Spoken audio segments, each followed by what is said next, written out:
Today, we're rediving into a massive topic that is shaping our world in ways you might not even realize: green justice and the rise of judicial activism in environmental law. It sounds complex, but trust me, it's one of the most exciting and important stories happening right now.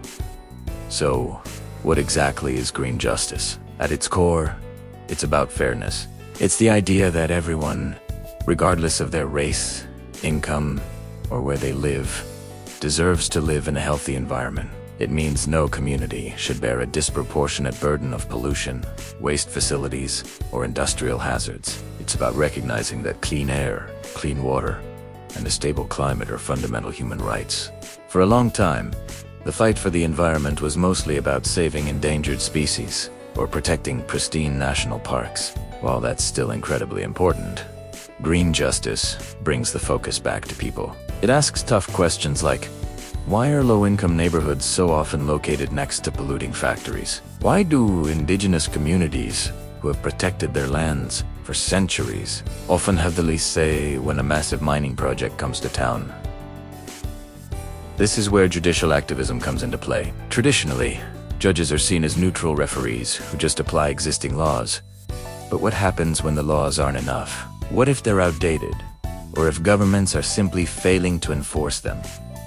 Across the globe, we're seeing a powerful shift. Courts are no longer just passive observers. They are stepping up and becoming active players in the fight against climate change and environmental degradation. This is judicial activism for the planet. Let's look at some game-changing examples.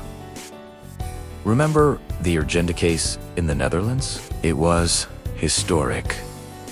In 2015, a group of 900 Dutch citizens sued their own government, arguing it wasn't doing enough to cut carbon emissions and was therefore endangering their lives.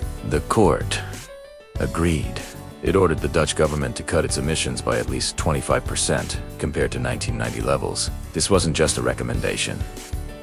It was a legally binding order. It was the first time a court had ever held a government accountable for its climate promises. The ripple effect was huge, inspiring similar lawsuits all over the world. Then there's the story from Germany. Their top court ruled that the country's climate law was unconstitutional because it wasn't strong enough. The court said it unfairly pushed the burden of drastic emissions cuts onto future generations. Think about that. The court was essentially protecting the rights of young people and those not yet born. This idea of intergenerational equity is a cornerstone of green justice. It's about ensuring we don't leave a trashed planet for our kids and grandkids. And it's not just happening in Europe.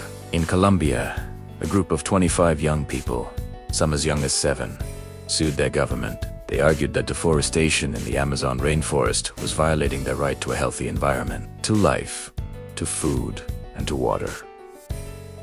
And they won. The Colombian Supreme Court recognized the Amazon as an entity with its own rights to be protected, conserved, and restored. The government was ordered to create a plan to stop deforestation. It is a beautiful example of how the law can be used to give a voice to nature itself.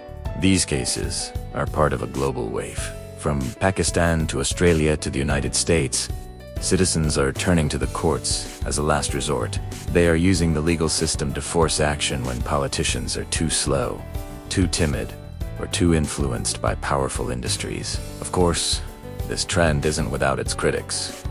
Some argue that this is judicial overreach. They say that judges, who are unelected, shouldn't be making policy decisions. They believe that environmental policy should be left to elected representatives in parliaments and congresses. It is a valid debate about the separation of powers and the role of the judiciary in a democracy. Critics also worry that these court rulings can be difficult to enforce. Ordering a government to change its entire energy policy is one thing. Making sure it actually happens is another. It requires political will, public pressure, and continuous monitoring. However, the supporters of judicial activism argue that we're in an emergency. The climate crisis isn't waiting for political gridlock to resolve itself. When fundamental rights are at stake, the right to life, the right to a healthy environment, they believe the courts have a duty to act. They see the judiciary not as a replacement for democracy, but as a vital backstop to protect it and to safeguard the future. What's really powerful about these legal battles is how they change the conversation. Even when a case doesn't win, it brings massive public attention to the issues. It forces governments and corporations to publicly defend their actions or inaction. It educates the public and empowers communities to stand up for their rights. Each lawsuit is like a stone thrown into a pond, creating ripples that spread far and wide. So, where is this all heading? The trend of climate litigation is only growing. We're seeing more creative legal arguments being used. For example, some lawsuits are now targeting corporations directly, arguing that major fossil fuel companies knew about the dangers of climate change for decades, but misled the public. These cases aim to hold them financially responsible for the damage caused by rising sea levels, extreme weather, and other climate impacts. We're also seeing the rights of nature movement gain traction, like in the Colombia case. This is the idea that ecosystems like rivers, forests, and mountains have legal rights, just like people or corporations. It's a radical rethinking of our relationship with the natural world, moving from one of ownership to one of stewardship. Ultimately, the rise of green justice and judicial activism shows that the fight for our planet is being waged on all fronts, in the streets, in the halls of power, and now, decisively, in the courtroom. It's a testament to the power of ordinary people armed with the law, demanding a future that is not only sustainable but also it's about ensuring that the transition to a green economy doesn't leave anyone behind. This is a story that's still unfolding, and it's one we all have a stake in. What do you think about courts stepping in on climate policy? Is it a necessary step in a crisis, or a dangerous overreach? Let me know your thoughts down in the comments. I'm really curious to hear your perspective. Thanks so much for watching. If you found this interesting and want to learn more about the big ideas shaping our world, don't forget to hit that like button and subscribe for more content. See you in the next one.